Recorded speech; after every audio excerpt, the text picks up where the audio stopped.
Let's dive into the key findings from our research into how organizations across Canada are implementing social procurement.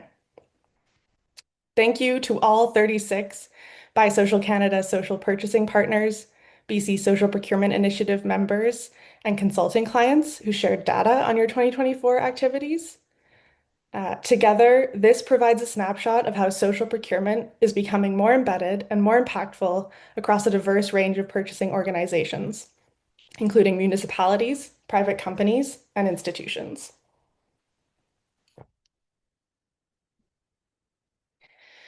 So one of the first things that we've seen is that more purchasers are standardizing their social procurement practices. And one of the strongest indicators of standardization is policy adoption. So 32 respondents indicated they either have a social procurement policy or are in the process of developing one, which is a significant increase compared to 12 respondents who said the same last year.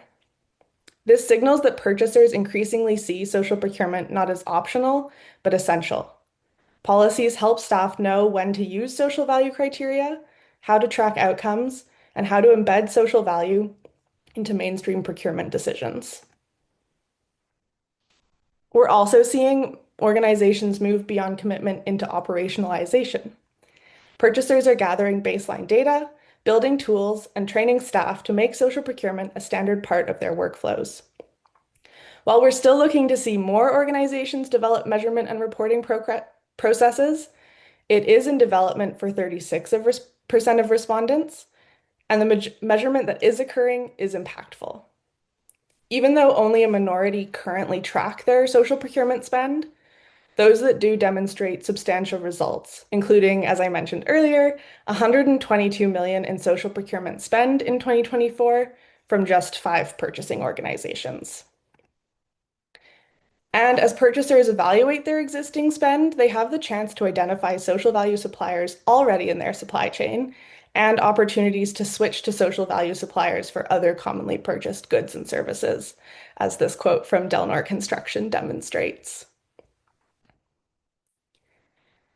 Another key takeaway is that culture change and capacity building are critical and must remain continuous priorities. We're seeing many teams investing in their internal capacity building and culture change, and purchasers, including Bird Construction, Open Door Group, and Manitoba Liquor and Lotteries, have provided customized training programs to their teams, including private cohorts of BiSocial Canada's Social Procurement Professional Certificate course, which, if you're interested, we have a cohort coming up in January, February of next year. These courses and trainings help staff understand the value of social procurement and how to apply it in their roles. Culture change in the market is also supported by increased integration of social procurement criteria into bid documents and platforms. This creates a predictable market signal that builds supplier readiness. And several respondents reported seeing positive supplier feedback from these changes, citing clearer expectations, supportive onboarding processes, and consistent criteria as tools that help suppliers participate with confidence. Across the country, purchasers are developing tools tailored to their needs and communities.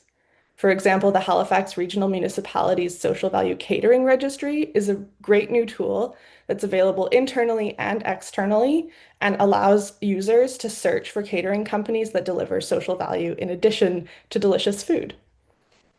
Purchasers like the City of Winnipeg are also hosting supplier showcase events, which connect internal buyers with social value suppliers like social enterprises and diverse-owned businesses in their community and help them build relationships and identify opportunities to purchase from them in the future.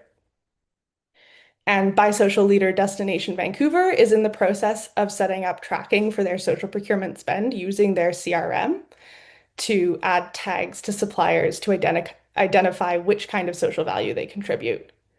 And these kinds of innovations are helping to bridge gaps between policy and practice. Despite progress, social procurement implementation remains complex. It's not a linear journey. And 89% of respondents reported at least 2 of the challenges listed on the screen. The most common challenge for 2/3 of respondents is limited staff capacity, which probably isn't a shock to most people in the room, as many are balancing this work on top of other priorities. Measurement is also proving difficult for some without integrated systems, and it can be hard to engage suppliers, especially small businesses and social enterprises, when they are faced with formal procurement requirements. These challenges point to where support and collaboration must continue. At the same time, our report goes into more detail on strategies and opportunities for improvement, including dedicating a specific staff role or making it a clear part of someone's existing priorities, improving and investing in supplier engagement, creating or refining tracking systems, integrating criteria early in project planning to ensure it's not overlooked, and providing clear templates and bid language. These kinds of strategies can help reduce friction and make implementation more effective. So, despite challenges, procurement is becoming the standard in many organizations.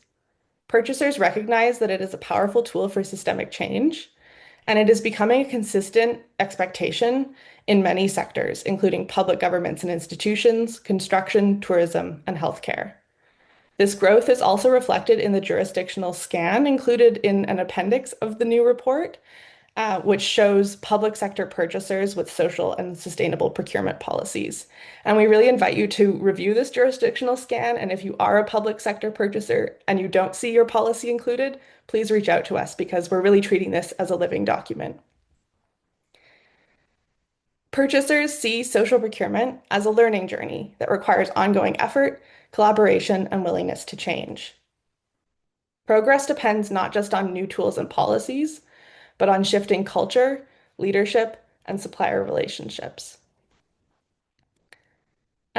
So, of course, to learn more about all the findings and stories that I've just shared and that we'll continue to be sharing over the next hour, please download the report.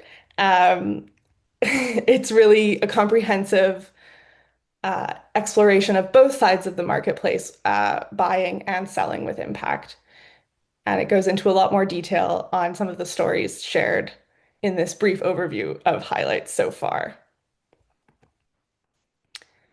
And of course, we're privileged to work with all of the folks who responded to help contribute to these findings. And we're ready to work with any other organizations to design, implement, and iterate your social procurement policy processes and tools. You can explore our different services through the link that Neve is sharing in the chat, or contact us at info@buysocialcanada.com to discuss how we can work together. And really encourage you all to treat this as a journey to buy with impact, to move from intent to action.